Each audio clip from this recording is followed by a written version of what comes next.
बिस्मिल्लाहिर्रहमानिर्रहीम। अस्सलाम वालेकुम। आपके अपने YouTube channel info Ahmed Shahzad में आप लोगों को खुशामदीद।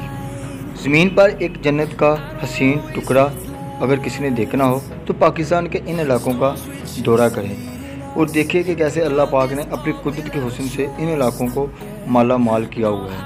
इन इलाकों में हुंजा, गिलगित बल्तिस्तान, डिमर, गांचे, अस्तौर, वादी अजर, सरकद्दू, बाबूसर टॉप, श्री पाए, ये पाकिस्तान का शुमाली इलाका जात हो गया। इसके अलावा KPK के दूसरे इलाकों की बात की जाए तो एबटाबाद से लेकर चीन के बॉर्डर खंजरजाब तक, चित्राल, किलाश, नारान कगान, सैफुल मलूक, वादी सवात, नीलम, कमरात, को हिंदोकश, को कुराकोरम और दुनिया की दूसरी पहाड़ी चोटी समेत दुनिया के बुलंद वाला पहाड़ी सिलसिला भी इस इलाके में वाक़या है।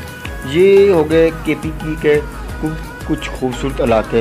इसके बाद आज़ाद कश्मीर की भी बात की जाए तो कुदरत ने आज़ाद कश्मीर को भी एक हसीन वादी से नवाजा है जिसे जन्नत नज़ीर वादी भी कहा जाता है।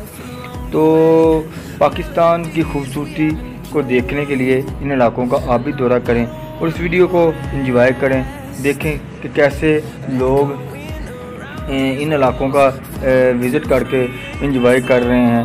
उम्मीद करता हूँ कि ये वीडियो आपको बहुत ज़्यादा पसंद आई होगी। अपना बहुत सारा ख्याल रखें, हमारे इस चैनल का भी, और वीडियो को मज़ीद आगे आप देखें। अभी ये वीडियो जारी है।